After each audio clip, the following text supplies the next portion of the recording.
Okay. Harry Potter and the Philosopher's Stone. Chapter 1. The Boy Who Lived. Mr. and Mrs. Dursley of number 4 Privet Drive were proud to say that they were perfectly normal people, thank you very much. That they were perfectly normal, thank you very much. They were the last people you'd expect to be involved in anything strange or mysterious because they just didn't hold with such nonsense. Mr. Dursley was a big, beefy man with hardly any neck, though he did have a very large mustache. Mrs. Dursley was thin and blonde and had twice the usual amount of neck, which came in very useful as she spent most of her time craning over garden fences, spying on the neighbors. The Dursleys had a small son called Dudley, and in their opinion, there was no finer boy anywhere. The Dursleys had everything they wanted, but they also had a secret, and their greatest fear was that somebody would discover it. The Dursleys didn't think they could bear it if anyone found out about the Potters. Mrs. Potter was Mrs. Dursley's sister, but they hadn't met for several years. In fact, Mrs.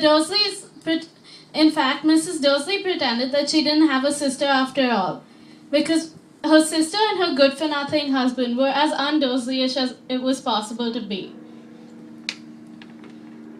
The Dursleys shuddered to think what would happen what the neighbors would say if the Potters arrived in the street.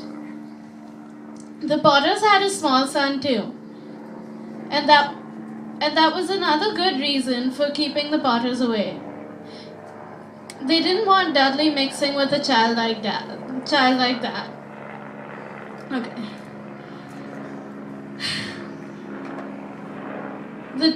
When the Dursleys woke up on the dull grey Tuesday as story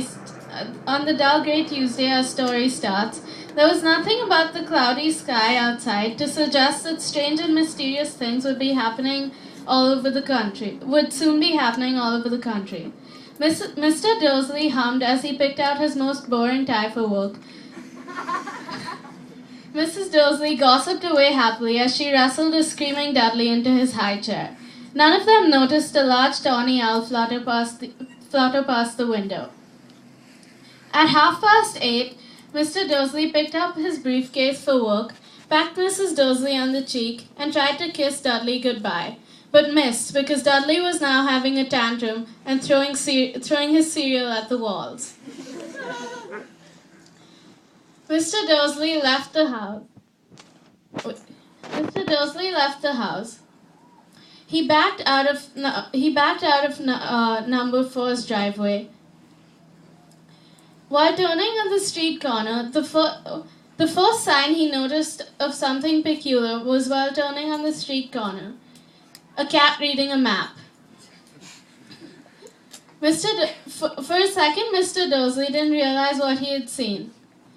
Then he jerked around and looked back. It was a tabby cat on the corner of Privet Drive, but there wasn't a map in sight. What could he have been thinking? Maybe it was a trick of the light. He blinked and stared at the cat. The cat stared back. He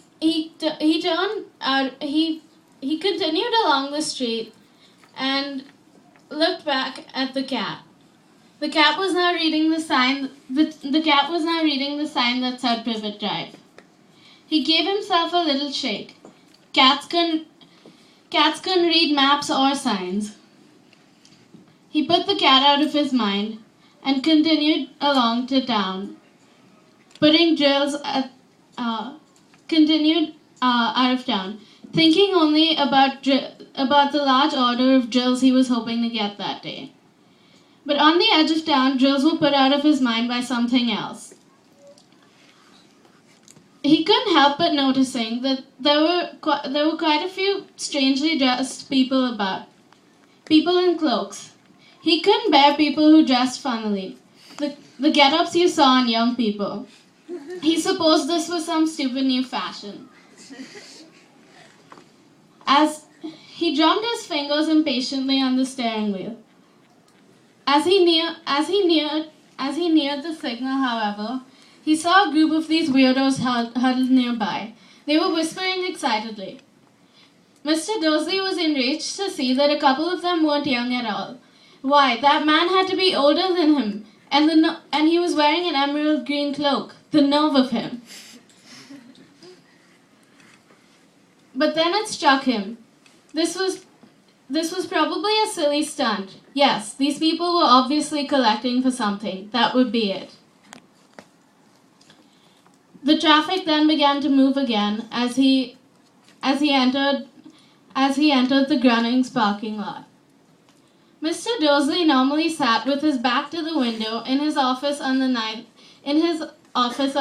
floor. If he hadn't, he would have found it more difficult to concentrate on drills that day. He didn't see owl after owl. He didn't see owls swooping past in broad daylight. But the people down in the street did. They gazed open-mouthed as they gazed and pointed open-mouthed as owl after owl sped overhead. Most of them had not even seen an owl at night time.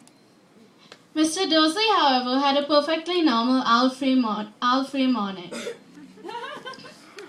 He yelled at 5 different people, made several important telephone calls, and shouted a bit more. Mr. Dursley was in a very good mood until lunchtime, when he decided he would stretch his legs and go to the bakery to buy a bun. On his way he had forgotten all about the people dressed in cloaks.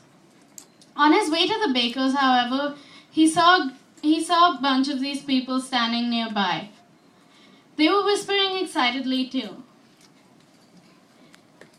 He didn't notice it was not until he returned from until he passed them on his way back from the bakery, clutching a large bag with a donut in it, that he caught a few words of what they were saying. The Potters. That's right. That's what I heard. Yes, their son Harry. Mr. Dursley stopped dead.